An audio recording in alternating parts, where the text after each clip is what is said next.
Good morning, welcome to today's guided reading lesson. We are nearly at the end of our book. It is Thursday, the 28th of January 2021. Our target is an explanation target, an explain focus, and it is I can explain how the author uses language to create tension. Our vocabulary check before we start: you've got recoiled, distorted, and strength sapped. So if you sap the strength out of something, what does that mean? Jot down the definitions and then you can listen to the chapter. Today's chapter is called Deep Water, and if you want to follow along, it's on page 193. Alex gave up trying to break free of the chair. His wrists were bruised and bloody where the chain had cut into him, and the cuffs were too tight. After 30 minutes, when Mr. Grin still hadn't come back, he'd tried to reach the zit cream that Smithers had given him. He knew it would burn through the handcuffs in seconds, and the worst thing was, he could actually feel it, where he had put it in the zipped-up outer pocket of his combat trousers. But although his outstretched fingers were only a few centimetres away, try as he might, he couldn't reach it. It was enough to drive him mad. He had heard the clatter of a helicopter taking off and knew that Herod Sale must be on his way to London. Alex was still reeling from what he had heard. The multi-millionaire was completely insane. What he was planning was beyond belief, a mass murder that would destroy Britain for generations to come. Alex tried to imagine what was about to happen. Tens of thousands of school children would be sitting in their classes, gathered round their new stormbreakers, waiting for the moment, at midday exactly, when the Prime Minister would press his button and bring them online. But instead there would be a hiss, and a small cloud of deadly smallpox vapour would be released into the crowded room. And minutes later, all over the country, the dying would begin. Alex had to close his mind to the thought. It was too horrible, and yet it was going to happen in just a couple of hours' time. He was the only person who could stop it, and here he was, tied down, unable to move. The door opened. Alex twisted round expecting to see Mr. Grin, but it was Nadia Vole who hurried in, closing the door behind her. Her pale round face seemed flushed, and her eyes, behind the glasses, were afraid. She came over to him. "Alex! What do you want?" Alex recoiled away from her as she leaned over him. Then there was a click, and, to his astonishment, his hands came free. She had unlocked the handcuffs. He stood up, wondering what was going on. "Alex, listen to me," Vole said. The words were tumbling quickly and softly out of her yellow-painted lips. "We do not have much time. I am here to help you. I worked with your uncle, Herr Ian Ryder." Alex stared at her in surprise. "Yes, I am on the same side as you." "But nobody told me it was better for you not to know." "But—" Alex was confused. "I saw you with the submarine. You knew what Sale was doing." "There was nothing I could do, not then. It's too hard to explain. We do not have time to argue. You want to stop him, no?" "I need to find a phone. All the phones in the house are coded. You cannot use them, but I have a mobile in my office." "Then let's go." Alex was still suspicious. If Nadia Vole had known so much, why hadn't she tried to stop Sale before? On the other hand, she had released him, and Mr. Grin would be back any minute. He had no choice but to trust her. He followed her out of the room, round the corner, and up a flight of stairs, to a landing with a statue of a naked woman, some Greek goddess, in the corner. Vole paused for a moment, resting her hand against the statue's arm. "What is it?" Alex asked. I feel dizzy. You go on. It's the first door on the left." Alex went past her, along the landing. Out of the corner of his eye, he saw her press down on the statue's arm. The arm moved. A lever. By the time he knew he'd been tricked, it was too late. He yelled out as the floor underneath him swung round on a hidden pivot. He tried to stop himself falling, but there was nothing he could do. He crashed onto his back and slid down through the floor and back and into a black plastic tunnel which corkscrewed beneath him. As he went, he heard Nadia Vole laugh triumphantly. "Ha ha ha ha!" And then he was gone, desperately trying to find a purchase on the sides, wondering what would be at the end of his fall. 5 seconds later, he found out. The corkscrew spat him out. He fell briefly through the air and splashed into the cold water. For a moment he was blinded, fighting for air. Then he rose to the surface and found himself in a huge glass tank filled with water and rocks. That was when he realized, with horror, exactly where he was. Vole had deposited him in the tank with the giant jellyfish, Herod Sale's Portuguese man-o'-war. It was a miracle that he hadn't crashed right into it. He could see it in the far corner of the tank, its dreadful tentacles with their hundreds of stinging cells twisting and spiraling in the water. There was nothing between him and it. Alex fought back the panic, forced himself to keep still. He realized that thrashing about in the water would only create the current that would bring the creature over to him. The jellyfish had no eyes. It didn't know he was there. It couldn't attack. But eventually it would reach him. The tank he was in was huge, at least 10 meters deep and 20 or 30 meters long. The glass rose above the level of the water, far out of his reach. There was no way he could climb out.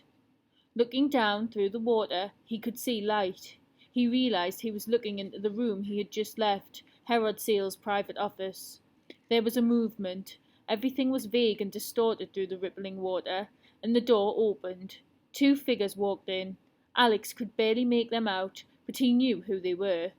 Fraulein Vole and Mr. Grin. They stood together in front of the tank. Vole was holding what looked like a mobile phone in her hand. "I hope you can hear me, Alex," the German woman's voice rang out from a speaker somewhere above his head. "I am sure you will have seen by now that there is no way out of the tank. You can tread water, maybe for 1 hour, maybe for 2. Others have lasted longer. What is the record, Mr. Grin?" "I don't know." 5.5 hours, yes. But soon you will get tired, Alex. You will drown, or perhaps it will be fast and you will drift into the embrace of our friend. You see him, no? It is not an embrace to be desired. It will kill you. The pain, I think, will be beyond the imagination of a child. It is a pity, Alex Rider, that MI6 chose to send you here. They will not be seeing you again. The voice clicked off. Alex kicked in the water, keeping his head above the surface, his eyes fixed on the jellyfish. There was another blurred movement on the other side of the glass. Mr. Grin had left the room, but Vole had stayed behind. She wanted to watch him die. Alex looked up. The tank was lit from above by a series of neon strips, but they were too high to reach. Beneath him he heard a click and a soft whirring sound. Almost at once he became aware that something had changed. The jellyfish was moving. He could see the translucent cone with its dark mauve tip heading towards him. Underneath the creature, the tentacles slowly danced. He swallowed water and realized he had opened his mouth to cry out. Vole must have turned on the artificial current. That was what was making the jellyfish move. Desperately he kicked out with his feet, moving away from it, surging through the water on his back. One tentacle floated up and draped itself over his foot. If he hadn't been wearing trainers, he would have been stung. Could the stinging cells penetrate his clothes? Almost certainly. His trainers were the only protection he had. He reached the back corner of the aquarium and paused there, one hand against the glass. He already knew that what Vole had said was true. If the jellyfish didn't get him, tiredness would. He had to fight every second to stay afloat, and sheer terror was sapping his strength. The glass. He pushed against it, wondering if he could break it. Perhaps there was a way. He checked the distance between himself and the jellyfish, took a deep breath, and dived down to the bottom of the pool. He could see Nadia Vole watching. Although she was a blur to him, he would be crystal clear to her. She didn't move, and Alex realized with despair that she had expected him to do just this. He swam to the rocks and looked for one small enough to bring to the surface, but the rocks were too heavy. He found one about the size of his own head, but it refused to move. Vole hadn't tried to stop him because she knew that all the rocks were set in concrete. Alex was running out of breath.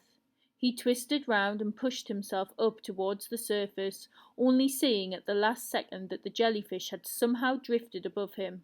He screamed, bubbles erupting out of his mouth. The tentacles were right over his head. Alex contorted his body and managed to stay down, flailing madly with his legs to propel himself sideways. His shoulder slammed into the nearest of the rocks, and he felt the pain shudder through him.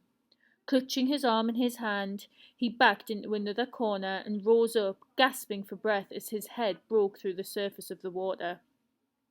He couldn't break the glass.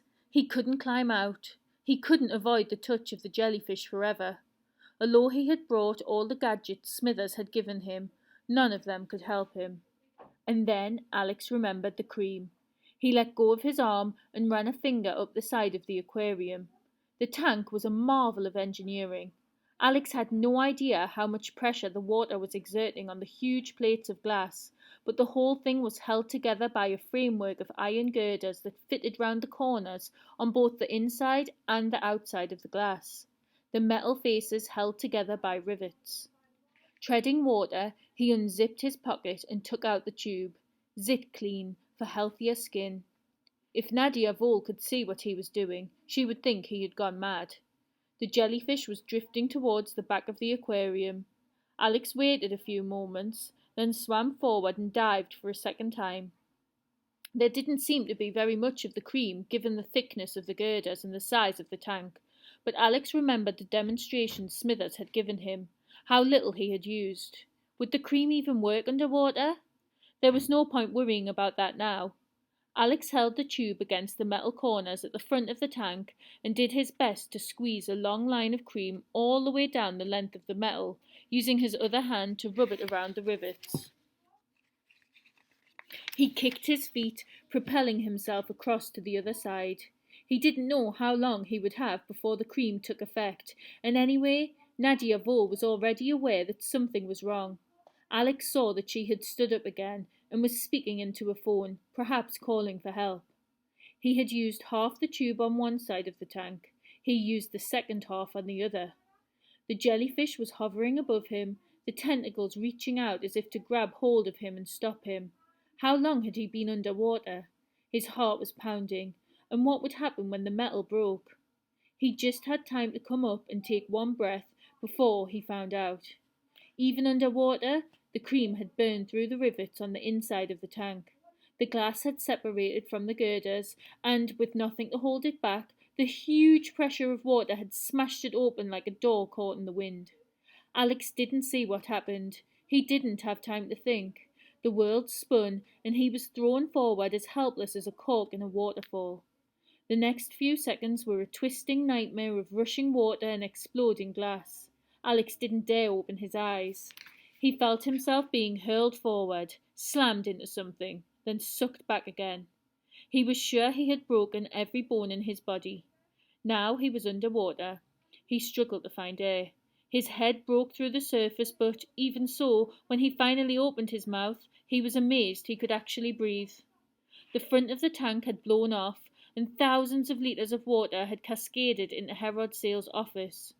The water had smashed the furniture and blown the windows out. It was still draining away through the floor. Bruised and dazed, Alex stood up, water curling round his ankles. Where was the jellyfish? He had been lucky that the two of them hadn't become tangled up in the sudden eruption of water, but it could still be close. There might still be enough water in Sale's office to allow it to reach him.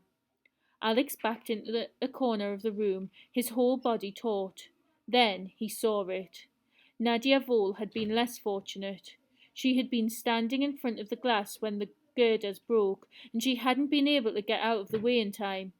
She was lying on her back, her legs limp and broken. The Portuguese man-o'-war was all over her. Part of it was sitting on her face, and she seemed to be staring at him through the quivering mass of jelly. Her yellow lips were drawn back in an endless scream. The tentacles were wrapped all around her, hundreds of stinging cells clinging to her arms and legs and chest. Feeling sick, Alex backed away to the door and staggered out into the corridor. An alarm had gone off. He only heard it now as sound and vision came back to him.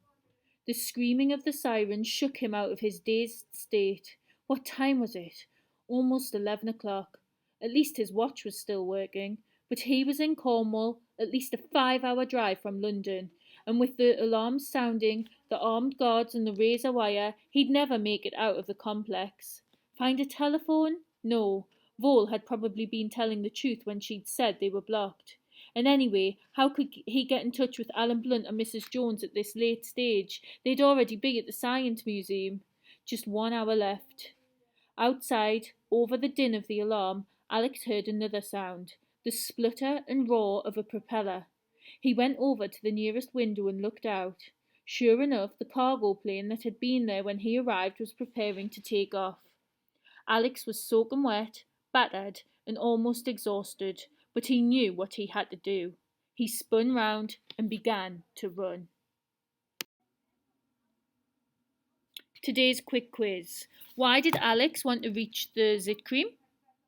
Who came through the door? Where does Nadia send Alex? How does Alex use the zit cream? And what happened to Nadia Vole when the tank broke? Our task today, and remember we are focusing on explanations, on explain. Number 1, how does the author create tension in this chapter? So how is it an exciting chapter that makes you feel tension? And your extension, how did Alex know Sale was on his way to London? Why does Nadia Vole free Alex? And how has Nadia Vole tricked Alex? So if you answer those questions in your pink books, if you need me, just drop me an email or give me a call. Thanks, Year 5.